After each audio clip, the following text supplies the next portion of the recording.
Eu já convido os irmãos a abrirem as suas Bíblias em Apocalipse, capítulo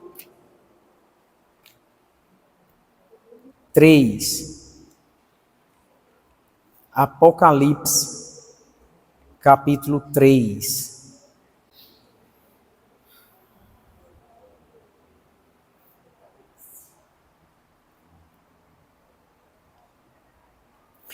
Vamos ficar todos em pé para a leitura desse texto, como símbolo da tamanha reverência que prestigiamos a palavra do Senhor. Vai ser no começo aqui no verso 1, Apocalipse capítulo 3, verso 1. Diz assim a palavra do Senhor: Ao anjo da igreja em Sardes escreva: Eis o que diz aquele que tem os 7 Espíritos de Deus e as 7 estrelas. Conheço as suas obras. Você tem uma fama de estar vivo, mas está morto. Esteja vigilante, fortaleça o restante, o que está prestes a morrer. Pois as obras que você realiza não são completas diante do meu Deus. Lembre-se, portanto, do que você recebeu e ouviu. Preserve essas coisas e arrependa-se. Mas se você não vigiar, virei como um ladrão e você não saberá a que hora virei contra você. No entanto, você tem aí em Sardes uns poucos que não contaminaram as suas vestes. Eles andarão comigo, vestidos de branco, pois são dignos. Aquele que vencer será igualmente vestido de branco. Jamais apagarei o nome dele do livro da vida, mas confessarei o seu nome diante do meu Pai e dos seus anjos. Quem tem ouvidos, ouça o que o Espírito diz às igrejas. Amém? Senhor, abre nossa mente, guia nosso entendimento pela Tua palavra, Senhor, pois só o Senhor tem a capacidade de assim fazer, em nome de Jesus. Amém. A igreja pode sentar. Bem, meus irmãos, de fato nós chegamos no capítulo 3 de Apocalipse. E com isso também, dentro ainda do assunto das cartas que o Senhor Jesus endereçou a igrejas.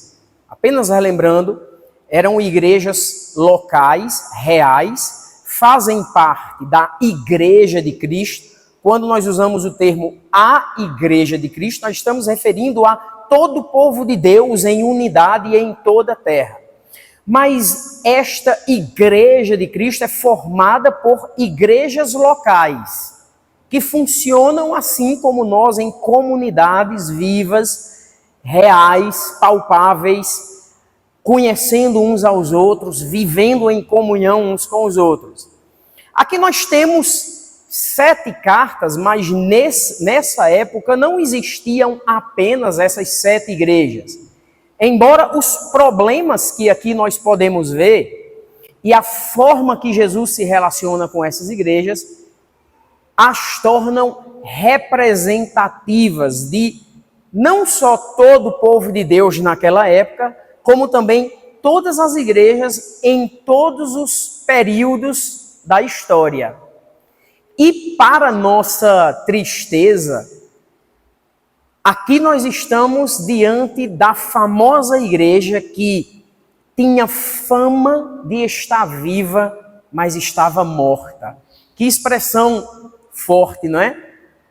Ter fama de quem está vivo, mas está morto.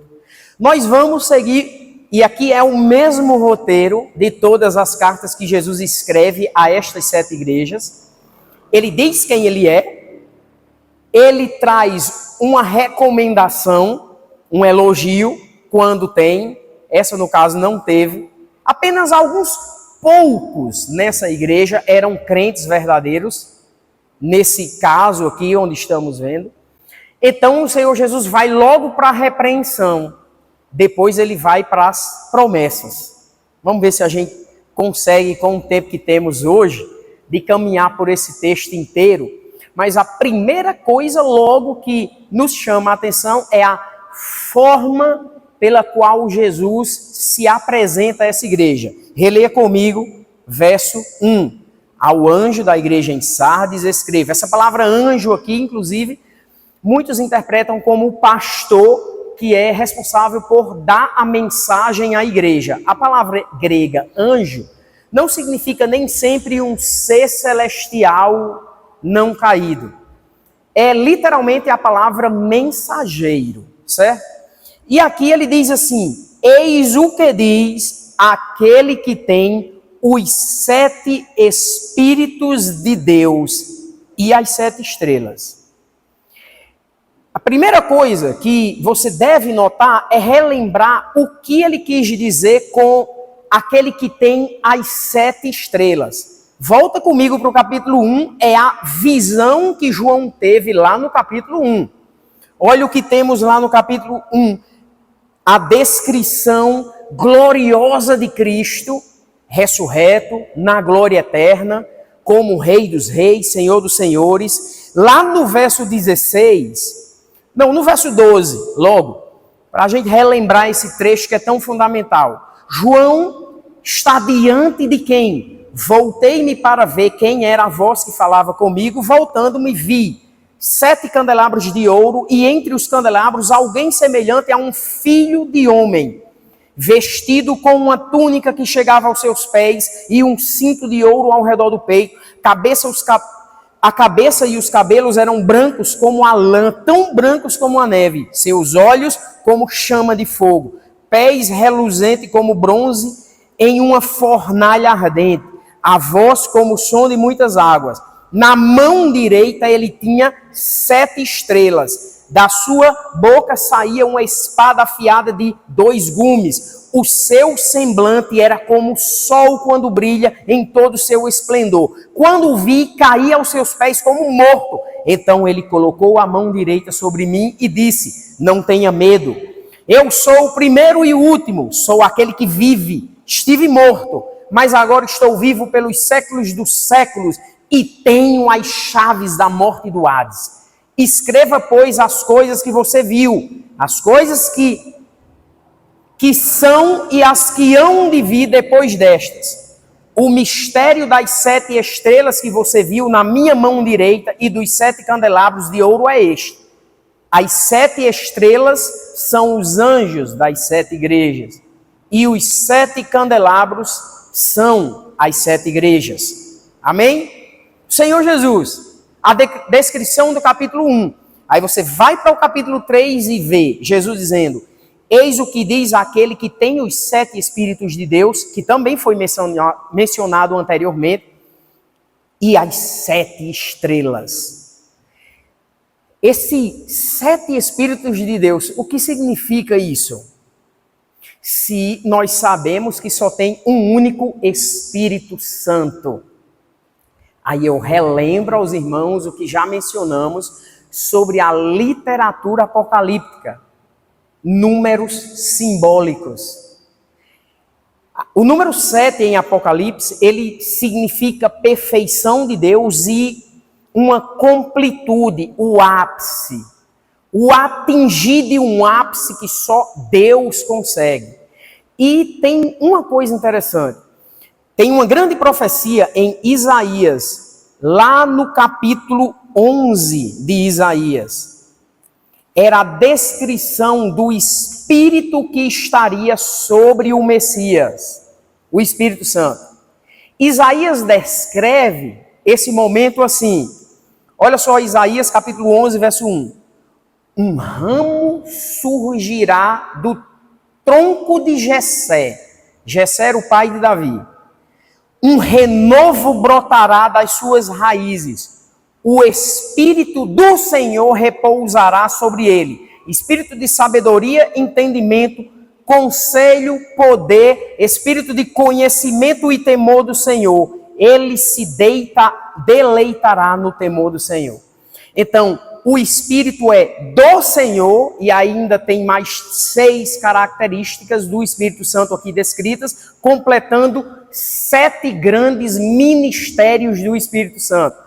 Aí lá em Apocalipse, é muito provável que seja uma forma do autor mencionar o Espírito Santo, ele mesmo, o ápice em todo o seu poder e em toda a sua capacidade, que só o Senhor Jesus assim o contém, sendo ele mesmo parte da divindade.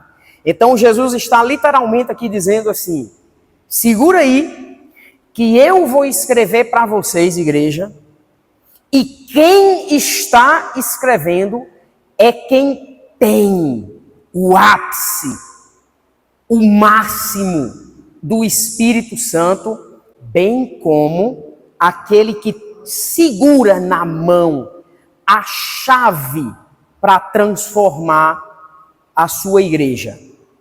Preste atenção, na visão de João, os candelabros eram as 7 igrejas, não é isso? Vocês estão comigo? As 7 estrelas eram os 7 mensageiros daquela igreja. E aqui Jesus, curiosamente, se identifica como aquele que tem o Espírito Santo de entendimento, de compreensão, de temor do Senhor, de sabedoria.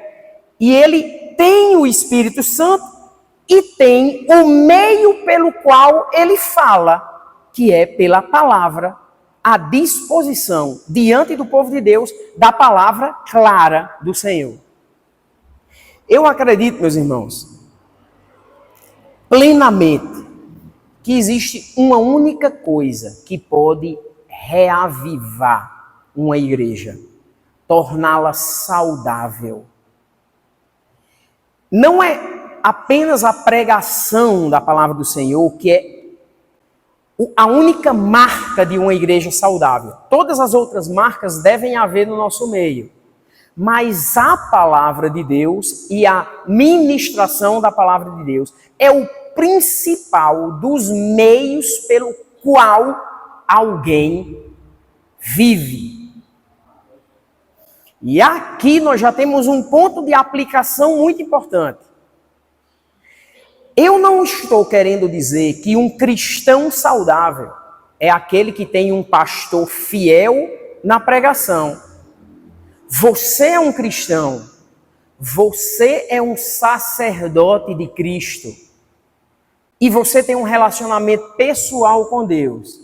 Se você rejeita a palavra de Deus, você rejeita a Deus. Se você rejeita a palavra de Deus, você rejeita a Deus. O apóstolo Paulo, escrevendo uma carta a uma igreja, disse exatamente assim: se há alguém aqui que discorda do que nós temos ensinado, se referindo ao grupo dos apóstolos, a palavra de Deus, não está rejeitando a homens, está rejeitando a Deus. Agora a pergunta: você tem relacionamento com a palavra de Deus? Aí você responda no coração. Irmãos, é terrível a nossa situação. Eu digo nossa situação, a igreja em todo o Brasil. E vão mais além, a igreja no Ocidente, esse lado do mundo, as Américas. É tanta coisa, tanta riqueza, tanta informação, é tanto conforto, tanta possibilidade, tanta porta aberta, tanto tempo, tanto. Se você acha que hoje nós somos uma geração sem tempo, desache isso, porque não é. Nós gostamos de glamourizar a ocupação. Você já sentiu aquela sensação interessante que tem nas pessoas de dizer que está sem tempo nenhum para nada, e isso parece ser uma demonstração da sua utilidade? Às vezes, todo mundo já caiu nisso. Eu já caí várias vezes dizendo isso, tentando expressar às pessoas: quão sem tempo, quando você está no auge da ocupação. A verdade é que hoje nós temos mais possibilidade de controlar nosso tempo. houve tempo em que um pai de família, ele corria o risco de ver no inverno um filho morrer por causa do frio, se ele não corresse contra o tempo, em algumas regiões desse mundo. Vocês sabem aquele grande feriado que, se eu não me engano, eu não lembro agora exatamente o dia, Ação de Graças. Não é comum na América do Sul, mas é o maior feriado da América do Norte que abre o período natalino. É só depois do jantar de Ação de Graças que eles começam a enfeitar a árvore, colocar a árvore de Natal e aquele negócio todo. Entra no clima natalino.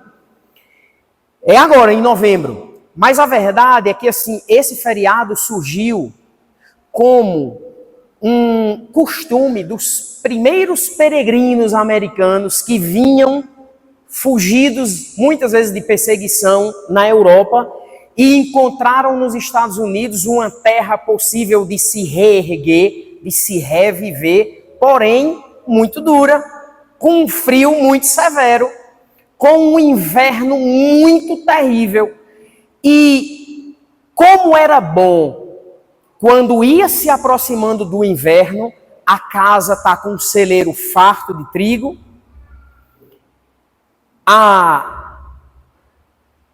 o celeiro farto de lenha para queimar o suficiente para o inverno inteiro.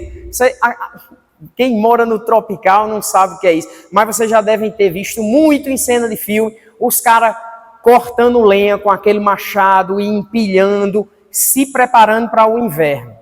Porque tem situações e houve tempo de muita dificuldade.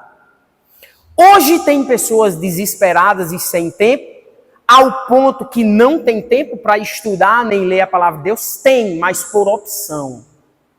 Eu digo isso por opção, não é porque a vida é tão fácil hoje, certo? Mas quem me disser que não tem como ler a palavra de Deus porque é muito ocupado, é mentira. E aí você olha para o outro lado do mundo e vê o que vê. E será que isso não vai sensibilizar a gente? Hoje, meus irmãos, eu passei um péssimo domingo, uma sensação muito ruim, mas muito ruim mesmo, por causa de um vídeo que eu vi.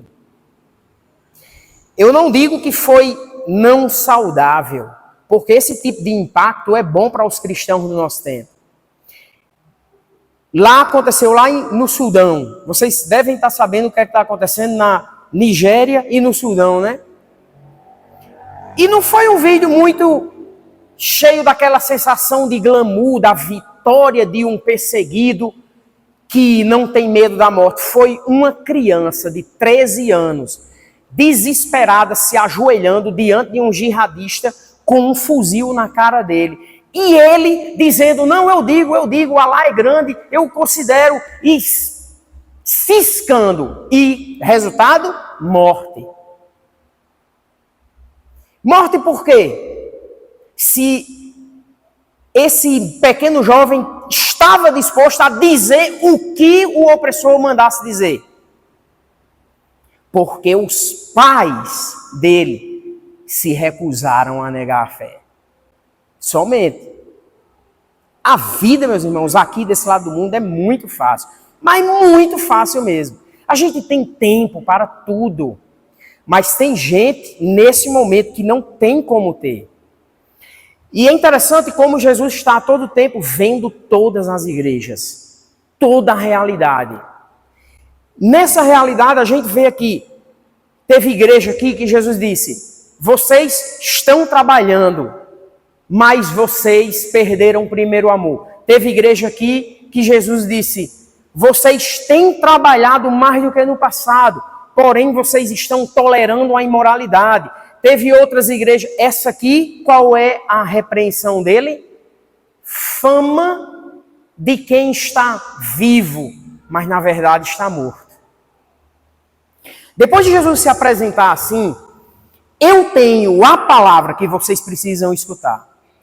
E eu tenho o Espírito Santo, eu vou falar. Aí a gente entra nesse ponto. Vamos tentar entender aqui o que é que Jesus está dizendo sobre o que é uma igreja que morreu, mas que tem fama de estar viva. morreu. Olha só no verso, a continuidade, quando ele diz: conheço as tuas obras. Se você voltar um pouco, olha o verso 19 do capítulo 2. Conheço as tuas obras. Olha o verso 13 do capítulo 2. Conheço onde você vive. Olha o verso 9. Conheço as tuas tribulações. Olha o verso 2 do capítulo 2. Conheço as suas obras. Sempre que o Senhor, ele ia endereçar ali, seja para elogiar, quando ele disse: eu conheço as suas tribulações, sei onde você vive, num lugar muito difícil, mas não tem negado o meu nome, o meu testemunho. Ele sempre se apresenta assim: eu sou tal e eu conheço quem você é. Meus irmãos, antes de tentar qualquer assunto aqui de tratar sobre o que é morte espiritual, primeiro, com clareza, a primeira objeção que você vai encontrar na sua vida é não reconhecer, é ouvir e pensar: isso deve ser aplicável para uma pessoa que não está vindo na igreja, ou isso deve ser aplicável para alguém que não lê a Bíblia. Eu leio a Bíblia, o pastor está dizendo aí. Tem gente que diz que não tem tempo, mas eu tenho tempo, eu leio a Bíblia. Será? O que é ter a tal fama de estar vivo? Porque aí ele diz assim: conheço as tuas obras, você tem fama de estar vivo, mas está morto. Esteja vigilante, fortaleça o restante. O que está prestes a morrer. Pois, aí você vai entender, as obras que você realiza não são completas diante do meu Deus. Completa. O que é uma obra completa? O que seria a obra completa diante de Deus? Meus irmãos, quantas vezes nós, seja como indivíduos ou como igreja, fazemos coisas aprazíveis, maravilhosas. Mas Jesus, ele não é aquele que apenas sabe o que acontece na sua vida, como nós sabemos. Ele está por dentro de todas as motivações e intenções. Ele sabe por que vocês todos vieram hoje para este templo. Eles sabem qual a motivação de cada obra nossa. Ele não sabe apenas o que fazemos, ele sabe por que fazemos.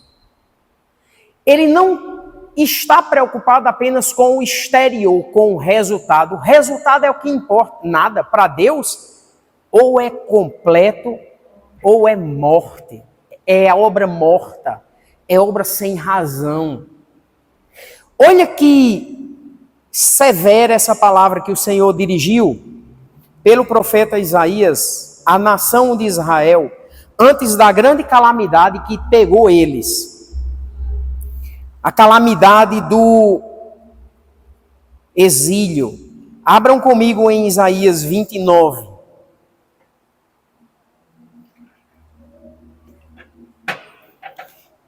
Eu não estou batendo o martelo e dizendo com toda convicção que essa frase, as suas obras não são completas diante do meu Deus, é apenas esse problema que eu vou descrever aqui. Mas eu tenho uma sensação de que é boa parte do problema. É a partir do verso 19, quando o profeta repete as palavras do Senhor. Isso aqui é uma confissão de Deus em relação ao próprio povo. Olha o que ele diz no verso 13 do capítulo 29 de Isaías. O Senhor diz: esse povo se aproxima de mim com a boca e me honra com os lábios, mas o seu coração está longe de mim. A adoração que me prestam é feita apenas de mandamentos ensinados por homens. Por isso, uma vez mais, deixarei atônito esse povo com maravilha e mais maravilha. A sabedoria dos sábios perecerá. A inteligência dos inteligentes se desvanecerá. Ai daqueles que descem às profundezas para esconder os seus planos do Senhor, que agem nas trevas e pensam: quem nos vê? Quem ficará sabendo? Vocês viram as coisas pelo avesso, como se fosse possível imaginar que o oleiro é igual ao barro. Acaso o objeto formado pode dizer àquele que o formou: ele não me fez? Ou pode o vaso dizer do oleiro: ele nada sabe? É uma poesia. Meus irmãos, incrivelmente, essa parte aqui que Isaías escreveu é uma poesia que tem até rima judaica, porque na tradução isso não vai aparecer para a gente. Mas é como se fosse uma canção dando umas rimas. A rima judaica é bem mais, eu considero superior à nossa rima, que nós fazemos rima com som, não é isso? Hoje contigo eu vou cantar sobre como é bom amar. Aí você faz umas estrofes terminando com a. A rima judaica não. A rima judaica, ela era com significados. Ela é uma rima na área semântica. E é interessante como essa rimazinha aqui, ela parece um choro, mas é um lamento. E é um lamento que vai na profundeza da nossa alma, dizendo assim: olhe, meu povo, eles fazem tudo aparentemente. Eles dizem que me amam. Eles obedecem aos sacerdotes que dizem: ó, faça isso, faça aquilo, venha para tal lugar, para tal programação, tal coisa. Mas isso é só o que está no lábio. O coração deles está longe de mim. Não é verdade esse amor. Aí lá no fim dessa poesia, é como se Deus dissesse assim: não é uma loucura o ser humano achar que Deus é como um outro ser humano? Sabe quando você chega para alguém, perto de alguém, e começa a elogiar e dizer: eu lhe admiro, eu considero muito você, tal, não sei o quê, e só elogio. Quando você se afasta, lá no fundo do coração, está lá aquele monte de sentimento de nojo, de raiva, de desafeto e de mentira e tudo. Só que o ser humano, nós conseguimos fazer isso. Quem aqui nunca passou por uma situação assim? Se nunca passou, aguarde que um dia vai passar. É da nossa natureza humana, infelizmente. Só que o que Deus está chamando a atenção aqui é o seguinte: não dá certo comigo. Vocês são como um pedaço de barro que eu fiz, que eu moldei. Não tem como barro achar que outro barro fez. Não tem como você pensar que vai agradar a Deus com um coração distante dele, mantendo a fama de quem está vivo. Mas isso é uma loucura tremenda. E aqui, aí a gente volta para o texto de Apocalipse, nós vemos que está acontecendo com essa igreja exatamente isso. É uma igreja que aparentemente está tudo ok, mas pasmem. Sardes é o nome da cidade. A carta é a igreja que vivia nessa cidade, Sardes. Sardes ficava bem próximo a outra cidade que a gente acabou de ler, Tiatira, que tinha grande centro de adoração pagã, idolatria e tudo o que há de mais severo para um cristão viver dentro daquela sociedade. Sardes também era relativamente próximo de Esmirna, Pérgamo, Éfeso, é a mesma região.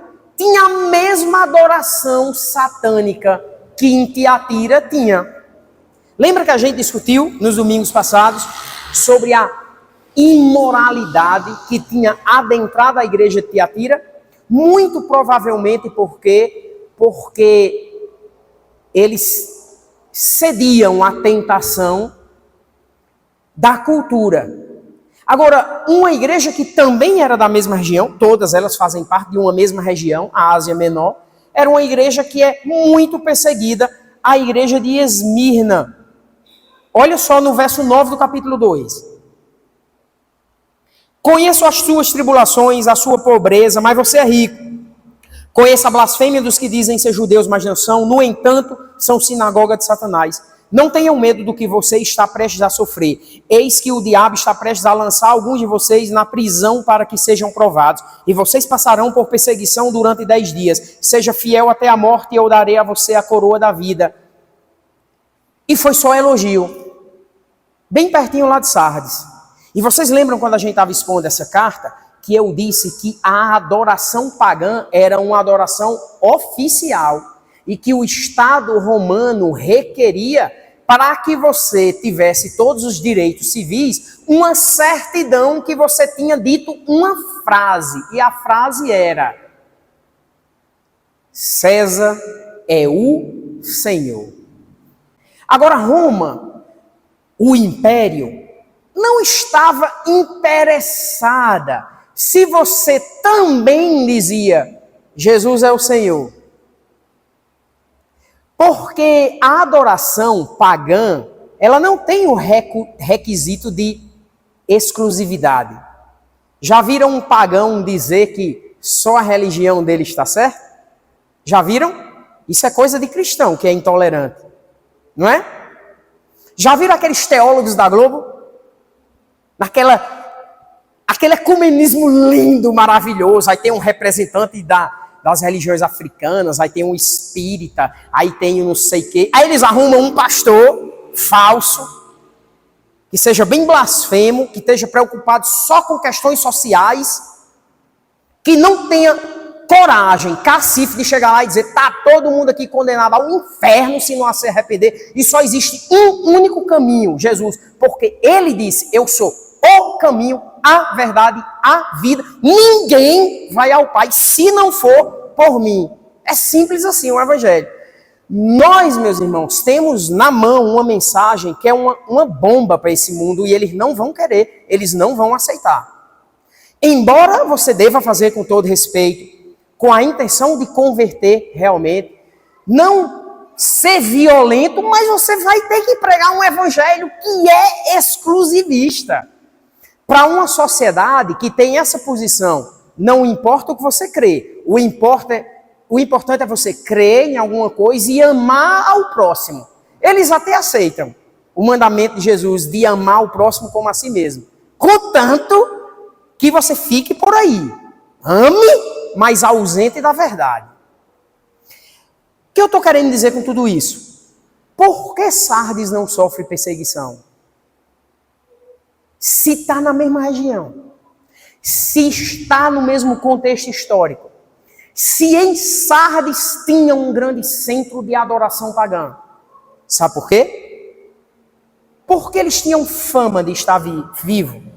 Porque as outras igrejas passavam por dificuldade, não tinham com o que viver tão facilmente, e Sardes era uma igreja aparentemente vibrante, viva, cheia de gente.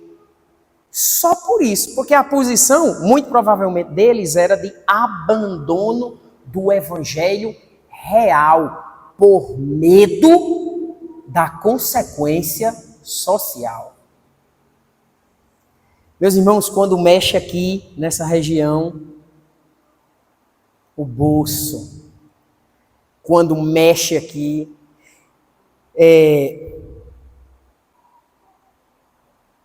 eu vi certos cantores gospel de um tempo aí, não vou citar todos aqui, mas eu estava conversando com meu irmão essa semana. Ele estava cantando uma música do dito cantor, e aí, muito bonita, bem bíblica, a música em si. E aí nós lembramos de situações que esse cantor passou, e ele deu aquela velha relativizada na verdade. Eu estou com medo de errar o nome, por isso que eu não estou citando. Mas eu cito o nome, você sabe que eu cito o nome assim bem facilmente. Mas se eu não tiver certeza que o nome dele é esse, passou um lapso aqui. Eu não vou dizer eu acho que é fulano, né? Porque seria uma injustiça se não for ele. Chegar em casa eu verifico. Mas, qual o problema? Quando ficou famoso por negar parte central da fé, muitas igrejas simplesmente fizeram, sabe o quê? Tiraram a mão, pararam de chamar. Sabe o que o indivíduo teve a coragem de fazer em rede nacional? Foi lá para dizer, a igreja é um povo intolerante, é um povo mau, é um povo... Porque não tem nada a ver uma coisa com a outra. Se eu penso diferente deles, por que eles não querem? Como se fosse assim, eu exijo que eles continuem me dando o dinheiro deles. Porque essa raça de artista gospel da nossa época, não todos, para ser justos, mas tem muitos que só vivem por causa do glamour, da riqueza, do conforto, do dinheiro. Negam a fé e querem que a igreja seja cúmplice. A gente tem que aplaudir, a gente tem que estar aberto a tudo que o mundo diz. O importante é estar vibrante. O importante é todo mundo ao nosso redor estar batendo palma e dizendo, ei, estão vivos. A gente não quer essa fama. Nós não queremos a fama de uma igreja que tem fama de estar viva, mas está morta. E olhe a sutileza tão precisa do Senhor Jesus. Quando ele diz assim, ó, as obras que você realiza não são completas diante do meu Deus. Meus irmãos, é isso que Jesus está falando aqui. Ele está dizendo, vocês estão se reunindo como igreja, vocês estão vivendo como igreja, estão se envolvendo nas coisas da obra do reino, mas diante dos homens, diante do meu Deus, essas obras não são válidas. Que loucura é achar que a atividade religiosa vale alguma coisa para Deus. Deixa eu mostrar a vocês algo muito interessante aqui em Mateus, capítulo 7. O Senhor Jesus descrevendo alguns condenados à condenação eterna. Mateus, capítulo 7.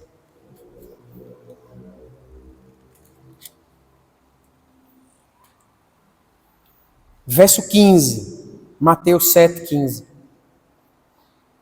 Tenham cuidado com os falsos profetas. Eles vêm a vocês vestidos de peles de ovelhas, mas por dentro são lobos devoradores. Pelos seus frutos vocês o reconhecerão. Alguém pode colher uvas de um espinheiro ou figos de ervas daninhas? Semelhantemente, toda árvore boa dá frutos bons, mas a árvore ruim dá frutos ruins. Uma árvore boa não pode dar fruto ruim, tampouco uma árvore ruim pode dar frutos bons. Toda árvore que não produz frutos é cortada e lançada no fogo. Assim, pelos seus frutos, vocês o reconhecerão. Nem todo aquele que me diz, Senhor, Senhor, olhe, pessoas considerando Cristo como Senhor. Nem todo aquele que me diz, Senhor, Senhor, entrará no reino dos céus, mas apenas aquele que faz a vontade do meu Pai, que está nos céus. Muitos me dirão naquele dia, Senhor, Senhor, não profetizamos em teu nome? Em teu nome não expulsamos demônios e não realizamos muitos milagres? Então eu lhes direi claramente, nunca os conheci, afastem-se de mim, vocês que praticam iniquidade. Como assim expulsar demônio? Dizer que Jesus é o Senhor, trabalhar na obra do reino é praticar iniquidade. Como assim, Jesus? Vocês percebem como na nossa vida, se você não cuidar em analisar bem onde está o seu coração, você corre o risco apenas de ser uma pessoa ativamente religiosa? E para Deus isso vale de quê? Era o grande problema dos crentes nominais aqui em Sardes. Muito provavelmente, eles conseguiam no domingo pela manhã dizer, Jesus Cristo é o Senhor. na segunda pela manhã dizer César é o Senhor, ganhar o certificado e ter sua vida comum, sem perseguição, livre de privação, livre de problema. E como é que você aplica essa realidade hoje no nosso meio? Você que consegue dizer que Jesus é Senhor, mas a sua vida não é governada por Ele. Não é Ele que manda e você faz o que Ele manda. É você que decide o que você quer e você tenta agradar a Deus, cumprindo o seu checklist, seja de vir em alguma igreja ou de dizer que é crente publicamente em algum lugar. Ser um cristão professo, mas um falso cristão, isso vai valer de quê? Aí Jesus aqui está literalmente chamando pessoas desta igreja que são crentes verdadeiros a serem perseverantes. E aí é onde nós entramos aqui, nesse ponto do conselho do Senhor Jesus. Porque aqui é o conselho da misericórdia e da graça. Porque mesmo para uma igreja numa situação dessa, que tem fama de estar viva, mas está morta, o que é que o Senhor Jesus diz? Lembre-se, portanto, do que você recebeu e ouviu, preserve estas coisas, arrependa-se. Mas se você não vigiar, virei como um ladrão. Você não saberá a hora que virei contra você. O Senhor Jesus, ele é tão interessante aqui escrevendo a essas igrejas. Essa frase é uma clássica frase sobre a segunda vinda de Jesus. Mas aqui é um pouco mais do que apenas na vinda dele. Sabe, tem um provérbio na palavra de Deus que diz que aquele que rejeita o conselho, quando a desolação vem, ela é repentina e irremediável. Não tem mais o que fazer. Quem espera debaixo de muita repreensão, quem espera a disciplina, não do homem, mas do Senhor, está tentando algo que não é bom. Sabe, meus irmãos, é semelhante a alguém que brinca com os poderes das suas decisões com relação ao que você come, por exemplo. Já viu alguém que vai levando a vida de uma forma bem perigosa, na forma que se expõe, que come, que não liga para o corpo? Isso não é cristão, não é bom, não é saudável, né? Mas, às vezes, aquilo que vem repentinamente, às vezes não vem mais um jeito de remediar e voltar. Não, eu vou parar de comer açúcar. Às vezes não dá tempo, às vezes dá tempo, às vezes não dá tempo. E aqui o Senhor Jesus está dando uma promessa. Se não se arrependerem, eu vou vir como ladrão. Como é que o ladrão vem? Marcando a data? Né?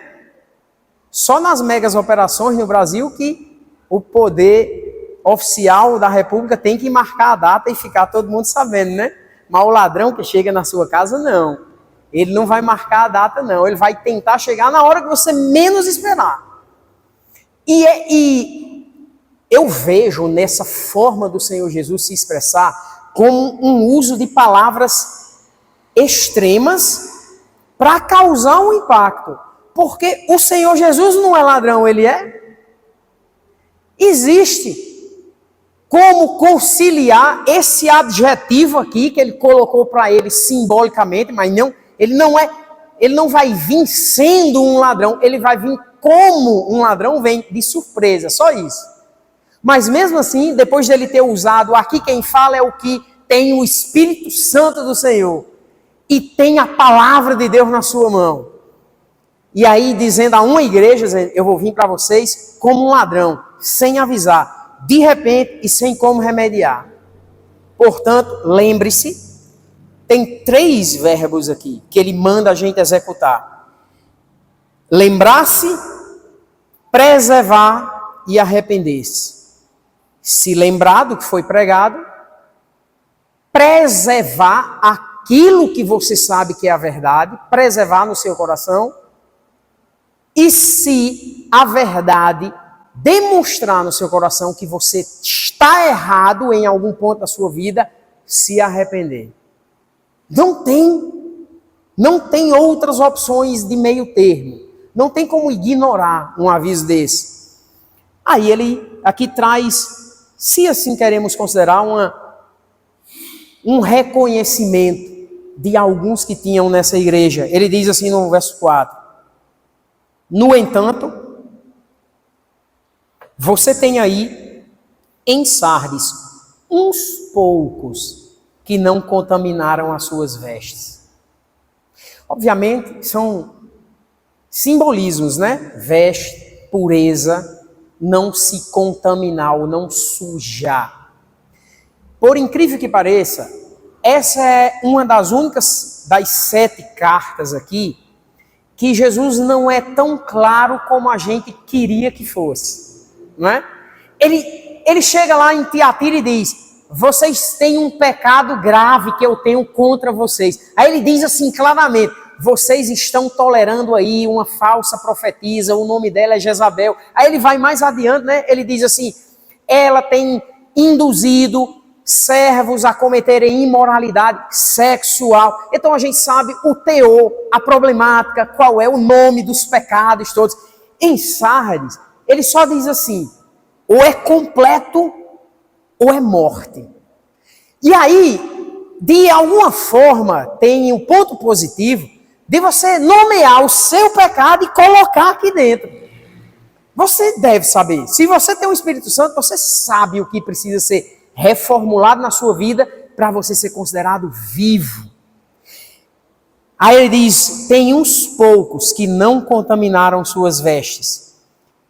A promessa: eles andarão comigo, vestidos de branco, pois são dignos. Aquele que vencer será igualmente vestido de branco. Jamais apagarei o nome dele do livro da vida, mas confessarei o seu nome diante do meu Pai e dos seus anjos. Quem tem ouvidos, ouça o que o Espírito diz às igrejas. Pureza. Meus irmãos, tem uma coisa que de alguma forma tem me incomodado, não muito, mas num nível que eu gostaria de ser sincero com vocês e falar sobre esse assunto. Às vezes eu vejo cortes na internet, nas redes sociais, de pastores bíblicos falando sobre a graça. E falando a verdade. Falando que nós não somos salvos pelo que fazemos, pela forma que vivemos, mas pelo que Cristo fez. E eu endosso 100% e boto minha assinatura de baixo. Mas é um trecho de um sermão.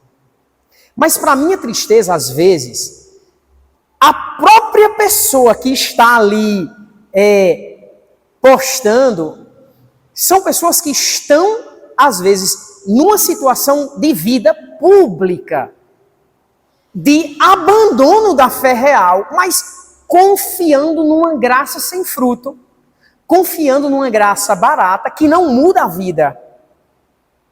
E isso é completamente torpe. É o que Jesus está dizendo aqui. Ao mesmo tempo que a gente considera que obras religiosas com um coração distante de Deus é inválido, tentar criar um Deus ao seu modelo que não governa a sua vida, contanto que você só louve a graça maravilhosa e o perdão dele, e seja uma pessoa indigna de carregar o nome dele. Todos nós somos indignos pela nossa natureza. E não há nenhum cristão que não tenha pecado, que fique isso bem claro e gravado. Mas a graça de Cristo, ela sempre transforma. Quer ver a prova? A prova está aqui em Tito. Abram comigo. Tito, capítulo 2. Como é importante os crentes se levantarem neste tempo e pregarem isso também. Não apenas uma parte da história da graça, mas a história completa da graça.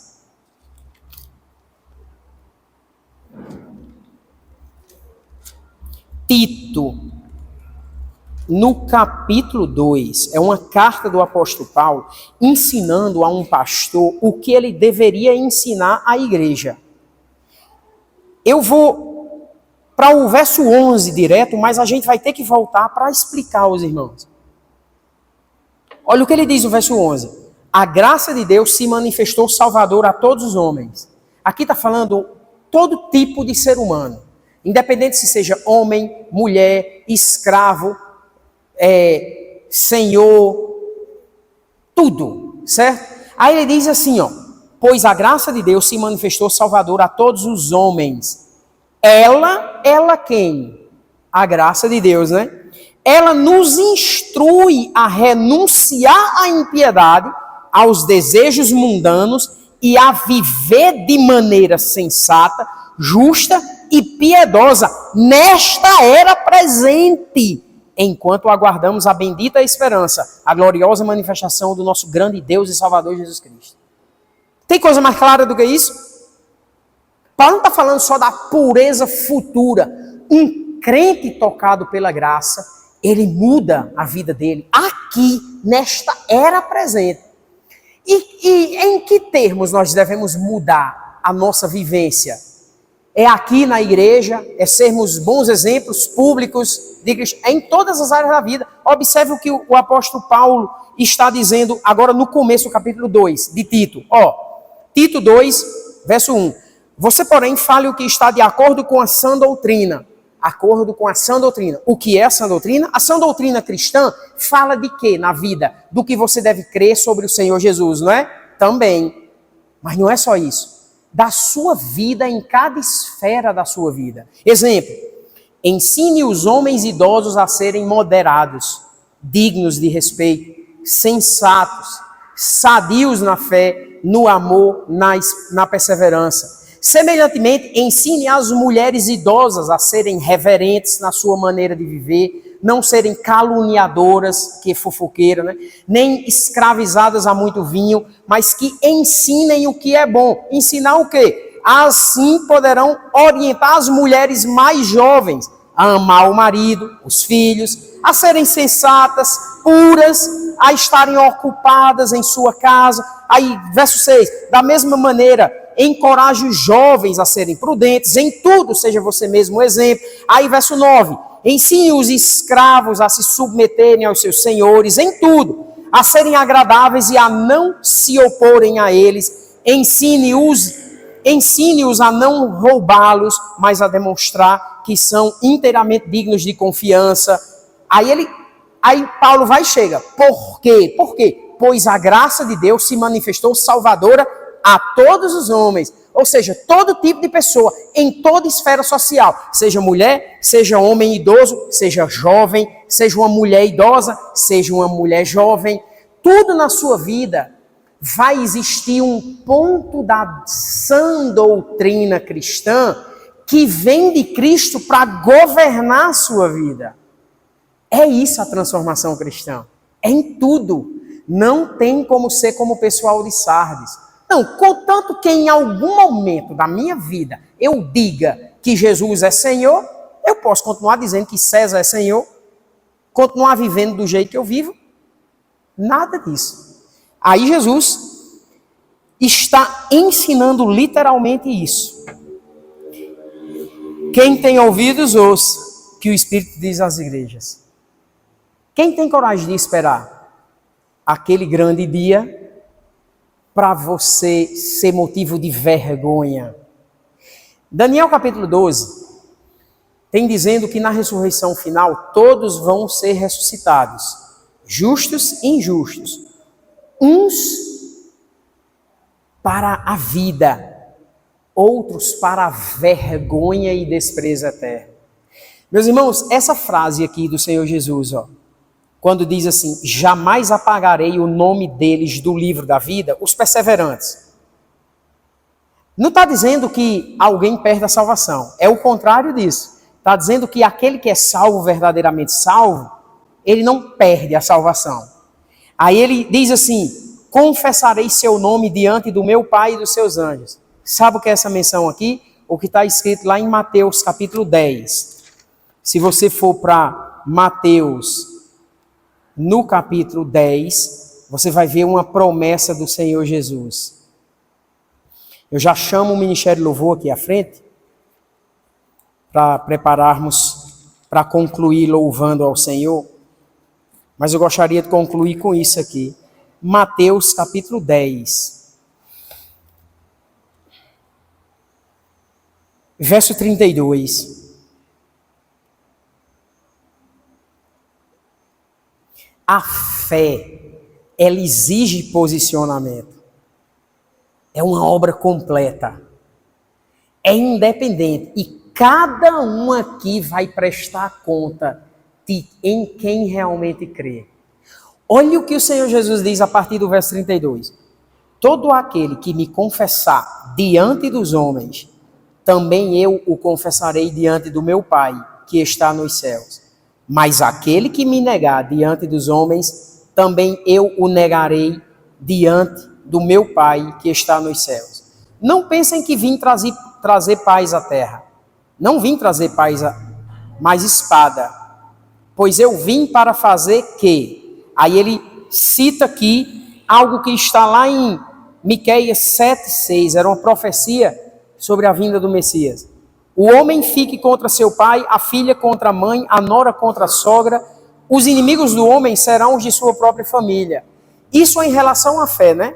Mas até que ponto essa posição de fé real e completa em Cristo é exigida de nós? Aí Jesus diz assim: quem ama o pai ou a mãe mais do que a mim não é digno de mim. Quem ama o filho ou a filha mais do que a mim não é digno de mim. Quem não toma sua cruz e não me segue não é digno de mim.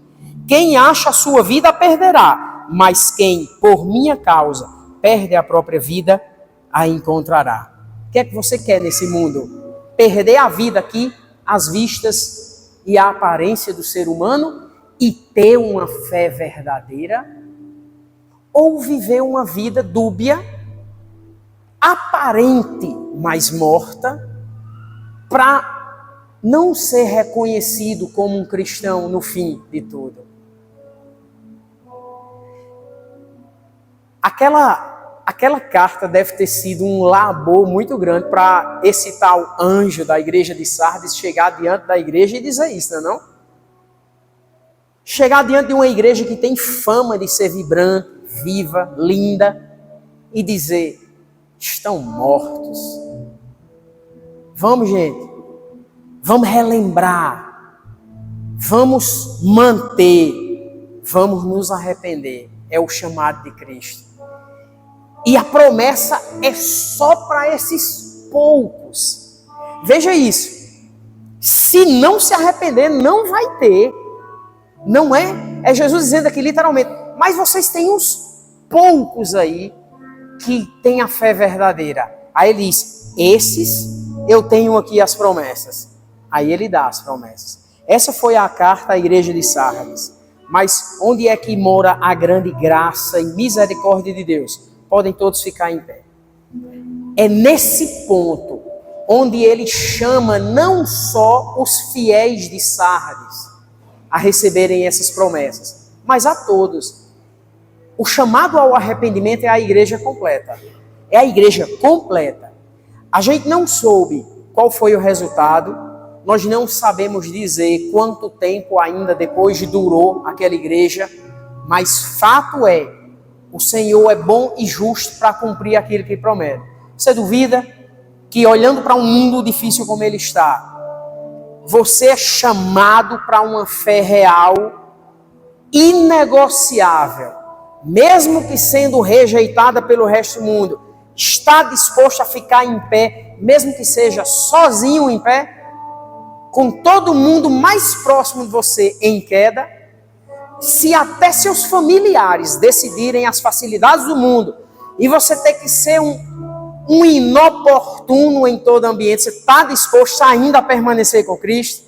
Para você vai valer a pena ir até o fim com Ele, independente de quem ao seu redor está ou não está na fé verdadeira? Seja esse, meus irmãos, seja esse cristão verdadeiro, que não tem medo de dizer: o Senhor é o meu Deus e Ele é o único Senhor da minha vida.